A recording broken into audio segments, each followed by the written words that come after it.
Bienvenidos de nuevo a Cuadernos de Literatura. Saquen sus ceniceros y pónganse cómodos. Brindemos. Que gobiernen las prostitutas porque sus hijos no pudieron. Amén. Hoy vamos a hablar de el escritor peruano Julio Ramón Ribeiro. Sí. Pero que no vamos a decir quiénes somos, qué hacemos, aparte de mamar gallo. Bueno, preséntate, Dani. Bueno, mucho gusto a todas y todos los televidentes. Mi nombre es Daniel Aguirre. Aparte de mamar gallo, me dedico a ser estudiante, me dedico a ser profesor de vez en cuando, me dedico a la lectura, a la escritura, a eso me dedico, a la corrección de textos, etcétera, etcétera. Pero hoy vamos a ser sus acompañantes en esta especie de encuentro con los escritores latinoamericanos. Santi continuará diciéndonos de quiénes vamos a hablar, aparte de hoy, de quiénes vamos a hablar en el futuro también. Claro que sí, bienvenidos a la estación de los derrotados y fracasados queridos de la literatura. Hoy nos ocuparemos del escritor peruano Julio Ramón Ribeiro, junto a mi amigo Daniel, doctor en letras, obrero destacado en empinar el codo, desdichado en el amor y en la vida y en el juego, entre otras cosas. Bueno, Dani, pues yo me voy a ocupar de La tentación del fracaso. Si quieres, al final hablamos de los demás escritores que vamos a abordar. Gran cuentista de las letras latinoamericanas, Julio Ramón Ribeiro. Me voy a ocupar de La tentación del fracaso, que es su diario. Y hay que estar muy contento cuando se lea La tentación del fracaso, porque es toda una vida marcada por el desasosiego, el pesimismo, la lucha contra la mediocridad, la entrega absoluta, pero a la vez tortuosa y culpable a la escritura. Bueno, si algún día están pasando por un cuadro depresivo, no pueden leer La tentación del fracaso porque pues se van a terminar haciendo la automorición, entonces muy maluco. Un día que estén alegres, de buenas vibras y que puedan afrontar la vida con mayor responsabilidad familiar, ¿sí o qué? Sí, exacto, Dani, muy bien, gracias por esa cuña radial de salud mental, muy bien. Bueno, Ribeiro, el flaco para los amigos, comienza su diario en una Lima que siente muy opresiva. Dani nos va a hablar un poco, digamos, antes de entrar en la obra, en su diario personal e íntimo, que el diario llega a ser una obra literaria también, un género literario. Entonces, antes que nada, Dani nos va a dar un contexto de las obras de Ribeiro, un poco para entender su universo creativo. Ribeiro es principalmente un escritor, bueno, principalmente no, hablemos de un poco de su origen. Escritor limeño, ¿cierto? Nació en Lima, murió en Lima también. Nació en el 29 y muere en el año 94. Y si murió en el año 94, ustedes tienen que ver quién de ustedes se reencarnó de la reencarnación de Ribeiro, ¿cierto? ¿Quién nació en el 94 de ustedes? Tengo un amigo que es igualito a Ribeiro. No, que es igualito, Saludos igual de... a Hugo y otra parte. Eso, Hugo, saludos. Y bueno, Ribeiro pertenece a la llamada generación del 50, ¿cierto? Del siglo XX. Es uno de los cuentistas más importantes no solo de Latinoamérica, sino también de el siglo XX en general. Y ya vamos a ver por qué. Ahora bien, sus obras principalmente cuentísticas, ¿cierto? Él intentó como acercarse un poco como a este tema de la novela, y tiene 3 novelas, pero él no destacó tanto en esa novela, y de hecho creo yo que por eso es que Ribeiro no es tan conocido, ¿cierto? Porque él se dedicó más que todo al cuento, al teatro y a fumar. Y a fumar también, y a beber. Pero también a esos géneros o a ese tipo de escritura que no puede ser calificado o que no puede ser categorizado tan fácilmente, como Prosas apátridas, como La tentación del fracaso, que es un diario principalmente, aunque algunos lo consideran una cosa muy novelística también, ¿cierto? Uh-huh. O también Los dichos de Luder, que es una especie como de libro de aforismos, de máximas, de pensamientos, pero también está muy emparentado o también está muy hermanado con La tentación del fracaso y con Prosas apátridas, que es una especie como de esos mismos libros de reflexiones, de aforismos, tentativas, tropiezos pues con la realidad. Como Ribeiro se considera un observador pues de la vida, entonces ahí está un poco como todo este asunto con profesión, lo fragmentario. Profesión, observar la vida. Observar la vida. Muy bien, muy bien. Ahorita podemos mostrar un poquito de ese video también incluso. Que por qué no me contratan en el trabajo. Ribeiro tiene algo muy particular, y es que muchas cosas de las que él hacía las abandonaba, sobre todo en el estudio y en los trabajos. En los trabajos pues prácticos, por así decirlo.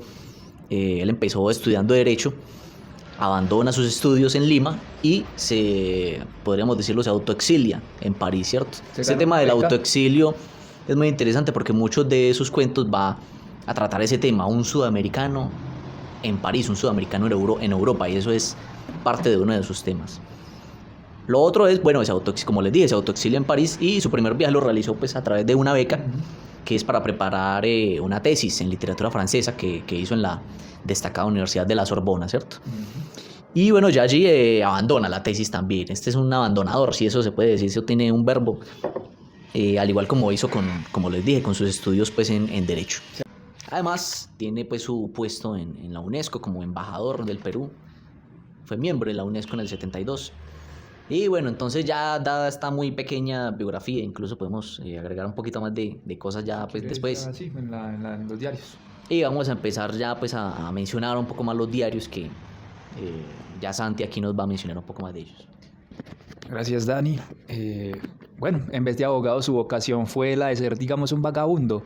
Y eso se nota en la década del 50 del siglo XX.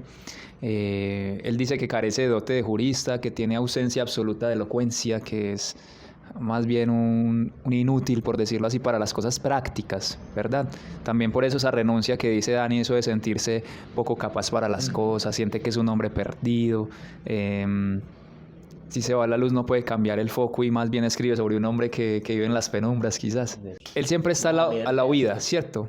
Él siempre está a la huida de todo, sí, de Lima, porque allá se sentía fracasado, entonces empieza a buscar muchas becas y se pasa de beca en beca viviendo con el dinero que le dan de estas becas para huir de esa angustia que lo persigue. Entonces él viaja a París, Madrid, a Múnich. Es una etapa que está también marcada por la soledad, sí señor, también por consolidar un estilo literario, digamos, a la hora de escribir cuentos.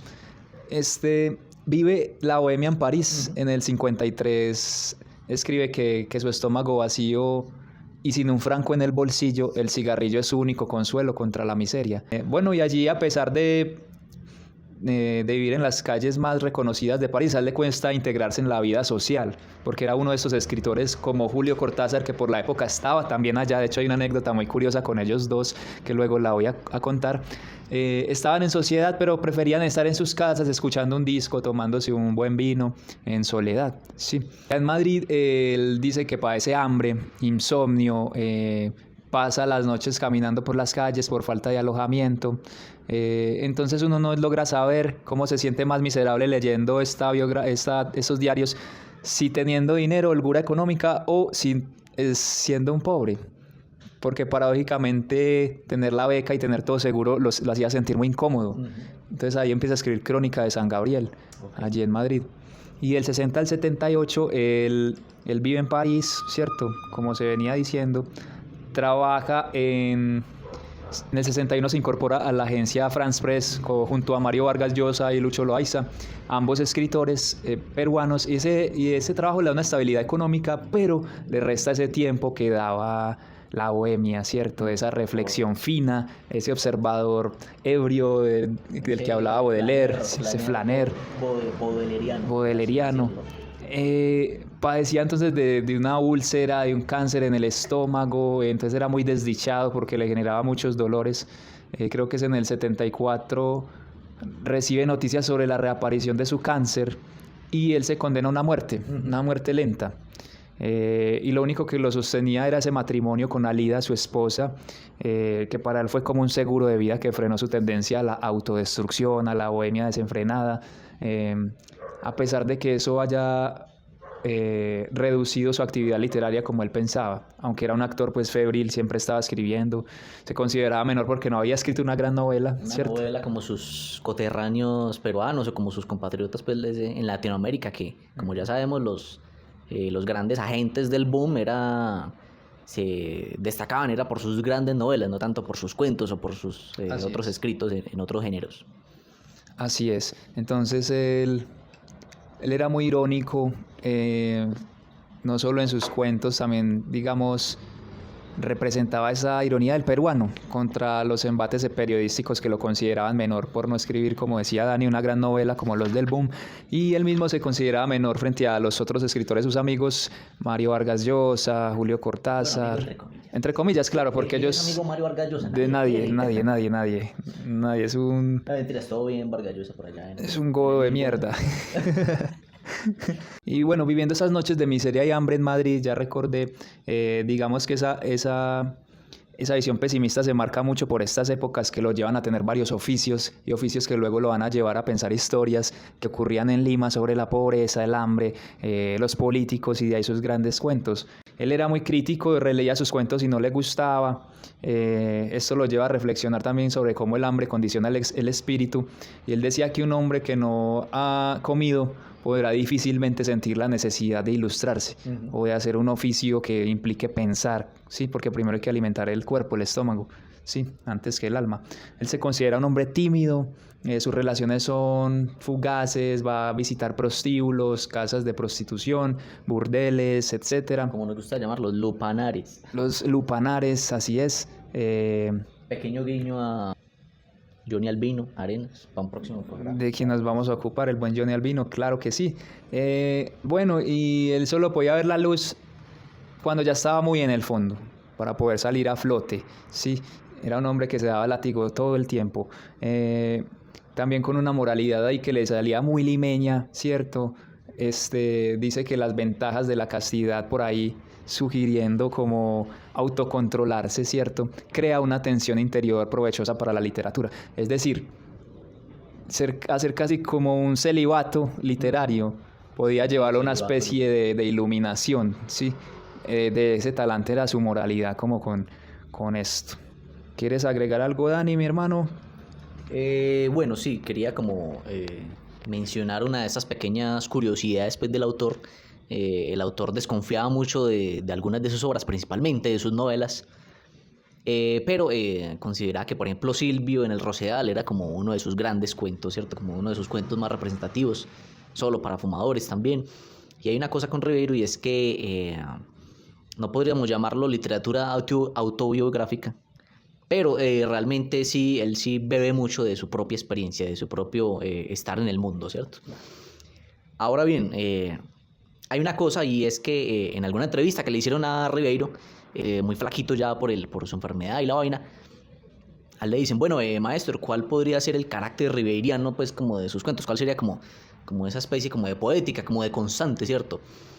Y ante esas cosas yo mencionaría dos asuntos. Lo primero, los personajes marginales, ¿cierto? Un poco como dados al fracaso, dados como también al paseo. Hay un asunto ahí con que el personaje está en su casa aburrido y sale a pasear por las calles y tiene algún encuentro o desencuentro, ¿cierto?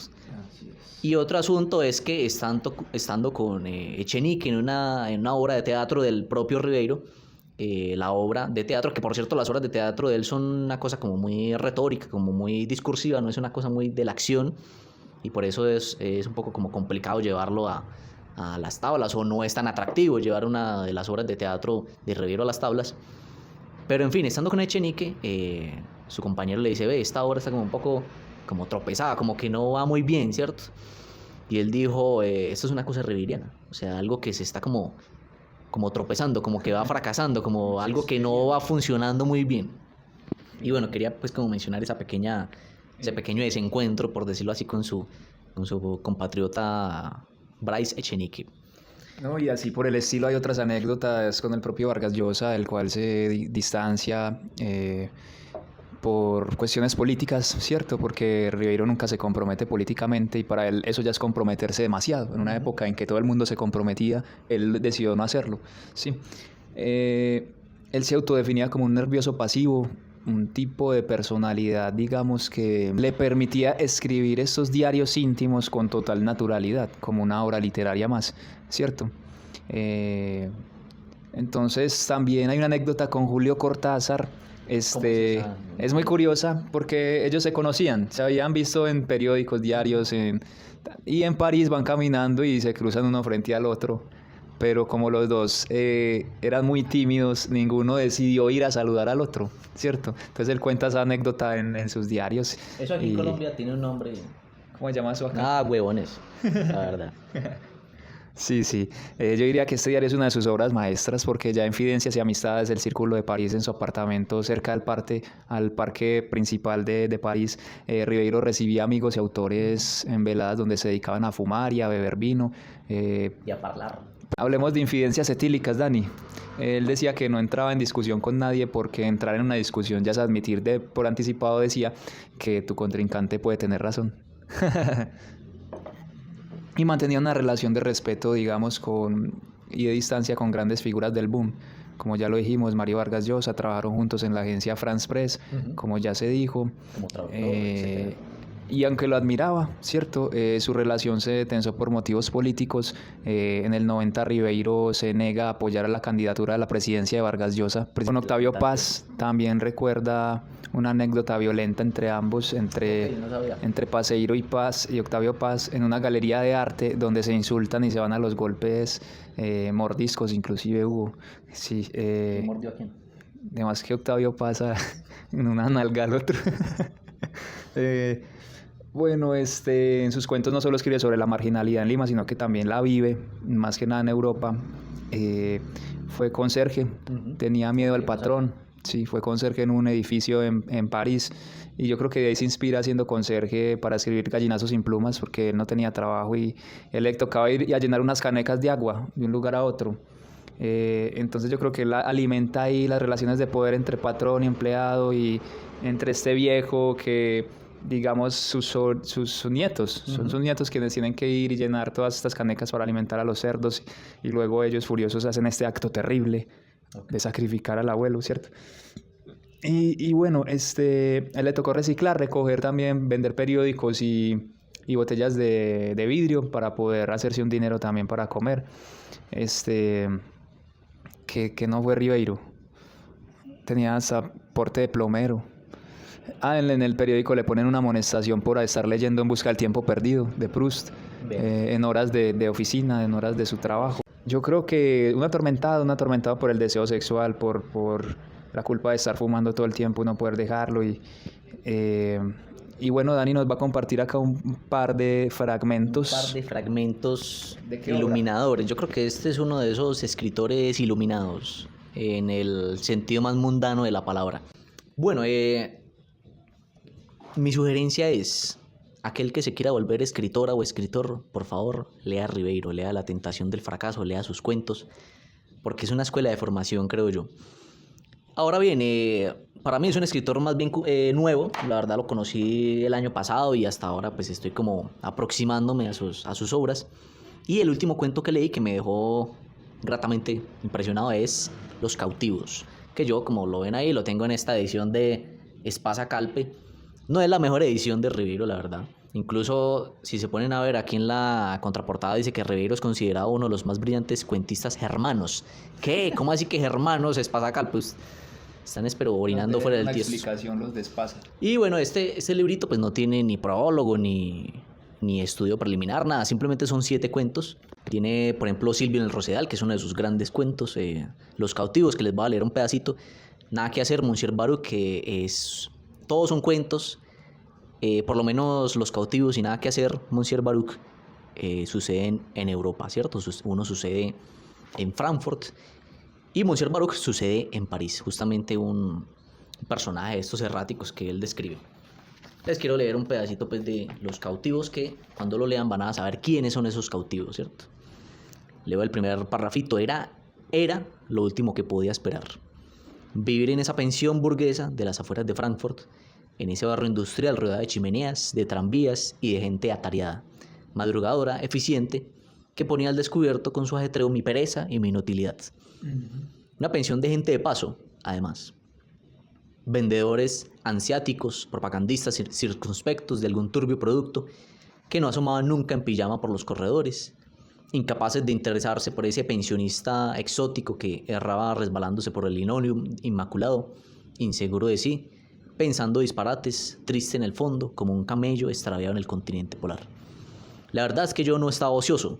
un amigo romántico caído en el comercio, una cosa un poco kafkiana, podremos decirlo. Me había encomendado con la promesa de sufragar mis gastos de viaje, entrarme en los últimos procedimientos para la impresión a 4 colores, asunto que me era completamente indiferente. Y ustedes pueden ver ahí, en este pequeño párrafo que les leí, varios asuntos. Lo primero, el tema de la pensión burguesa, pues que aquí está localizado pues en eso mismo, en un lugar de paso, en un lugar donde la gente va a vivir por un tiempo. Claro.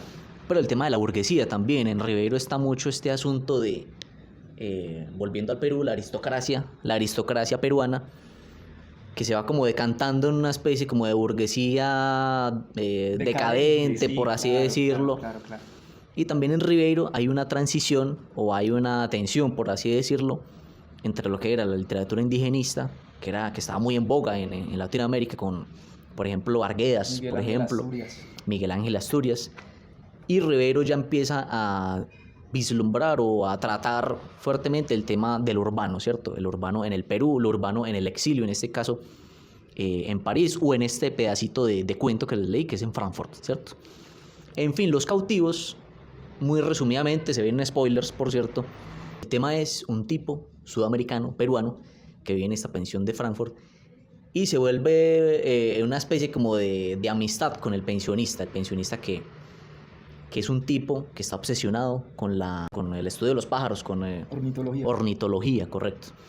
El tipo, el protagonista, aburrido pues en su pieza, empieza a escuchar unos cantos que vienen como del jardín y se da cuenta de que en la pensión hay un espacio, como una especie como de santuario a la naturaleza, en especial los pájaros.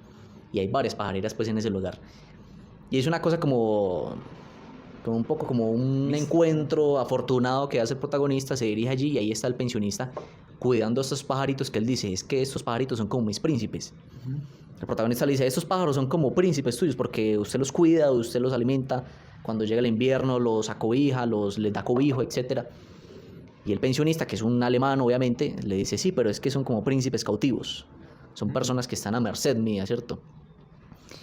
El tipo se empiezan a volver amigos, etcétera, y empiezan a leer libros de la anatomía de los pájaros, etcétera.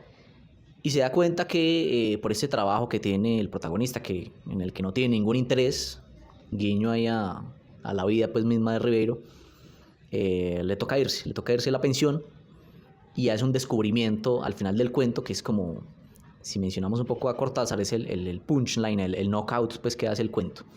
El personaje de Hans Hartmann, que es el pensionista, que se vuelve amigo del protagonista, se da cuenta cuando llega a la biblioteca de él que era un guardia de Auschwitz.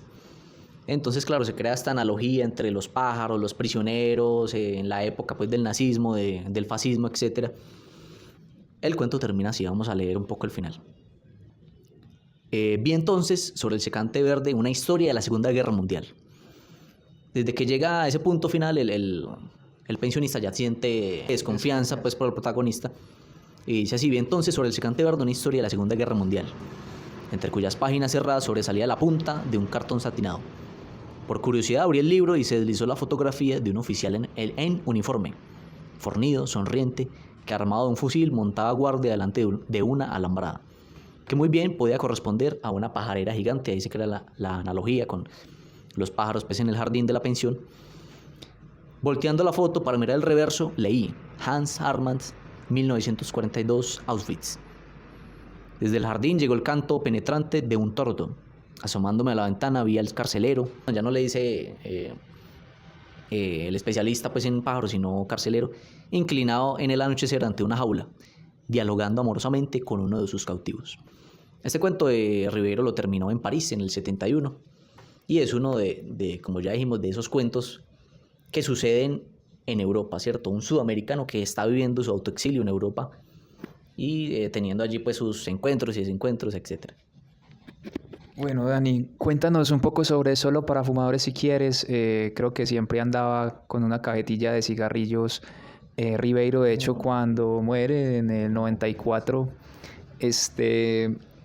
sus amigos que lo conocían muy bien, él decía que era un hombre que al final de su vida solo había podido lograr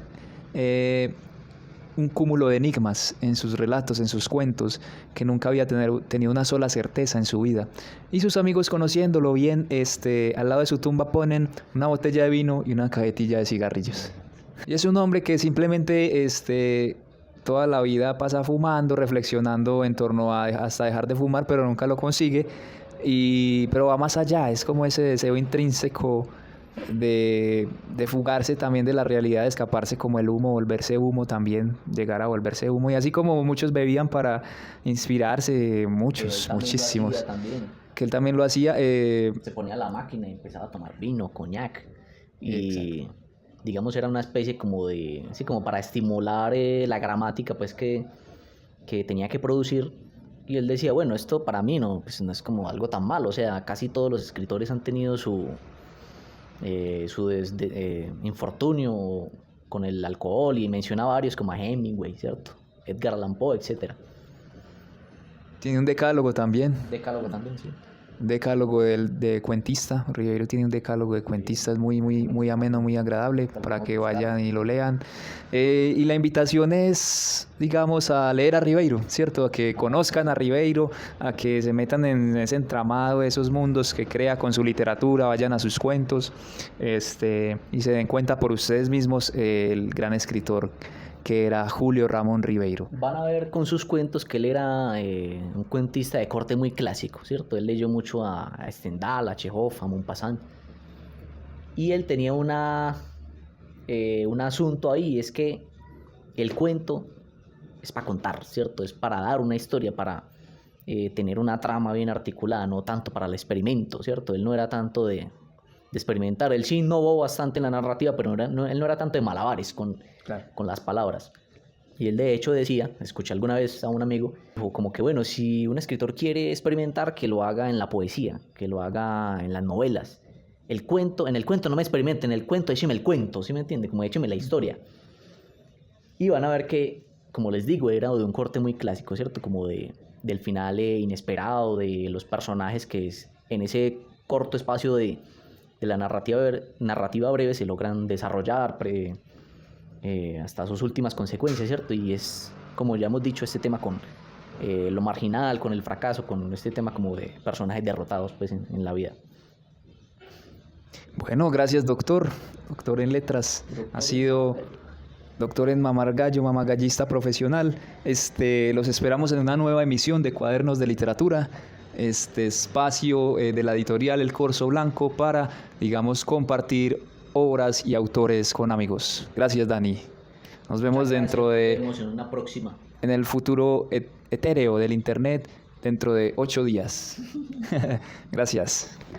Adiós, gracias.